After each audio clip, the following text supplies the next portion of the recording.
ഇടുക്കി കല്ലാർകുട്ടി മേഖലയിലെ പട്ടയ വിഷയത്തിൽ തുടർ നടപടികൾ വൈകുന്നതിൽ പ്രതിഷേധം ശക്തമാകുന്നു. 3500-ലധികം കുടുംബങ്ങളാണ് പട്ടയത്തിനായി കല്ലാർകുട്ടി മേഖലയിൽ അപേക്ഷ നൽകി കാത്തിരിക്കുന്നത്. കല്ലാർകുട്ടി നിവാസികളുടെ പതിറ്റാണ്ടുകളായുള്ള ആവശ്യത്തിൽ നൂലാമാലകൾ ഉന്നയിച്ച് കർഷക കുടുംബങ്ങളെ കബളിപ്പിക്കുന്നുവെന്നാണ് ആക്ഷേപം. കല്ലാർകുട്ടി ജലാശയത്തിന്റെ സമീപ മേഖലകളിൽ താമസിക്കുന്ന കുടുംബങ്ങളുടെ പട്ടയത്തിനായുള്ള കാത്തിരിപ്പ് നീളുകയാണ്.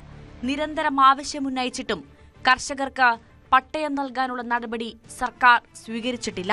കൈവശ ഭൂമിക്ക് പട്ടയം ലഭിക്കാത്തതിനാൽ ഭൂമി പണയപ്പെടുത്തി കുട്ടികളുടെ വിദ്യാഭ്യാസം, വിവാഹം ഉൾപ്പെടെയുള്ള അടിയന്തര കാര്യങ്ങൾക്ക് പണം കണ്ടെത്തുവാനും കഴിയുന്നില്ല.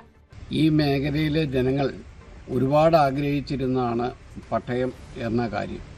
പക്ഷേ കല്ലാർകുട്ടി ഡാമിൻ്റെ കാച്ച്മെൻ്റ് ഏരിയയിൽ താമസിക്കുന്ന ഏതാണ്ട് 4000-ഓളം അടുത്ത് വരുന്ന കുടുംബങ്ങൾക്ക് ഒന്നത്തടി വെള്ളത്തോൽ പഞ്ചായത്തിൻ്റെ ഇരുകരയിലുമായിട്ട് താമസിക്കുന്നവർക്ക് പട്ടയ നടപടികൾ നൽകാം എന്ന സർക്കാരിൻ്റെ ഉറപ്പ് മൂലം ഇവിടുത്തെ പ്രക്ഷോഭ പരിപാടികൾ അല്പനാളത്തേക്ക് നമ്മൾ നിർത്തിവെക്കുകയായിരുന്നു.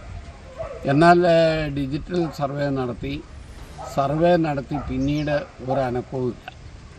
സത്യം പറഞ്ഞാൽ ഈ ജനങ്ങളെ വഞ്ചിക്കുകയാണ് ചെയ്തേക്കുന്നത്. കല്ലാർകുട്ടി അണക്കെട്ടിന്റെ ഇരുകരകളിലുമായി വെള്ളത്തൂവൽ, കൊന്നത്തടി പഞ്ചായത്തുകളിൽ 3500-ലധികം കുടുംബങ്ങളുണ്ട്. കല്ലാർകുട്ടി പട്ടയാവകാശ സംരക്ഷണ വേദി എന്ന സമരസമിതിയുടെ നേതൃത്വത്തിൽ നിരവധി പ്രതിഷേധ സമരങ്ങൾ മുൻപ് സംഘടിപ്പിച്ചിരുന്നു.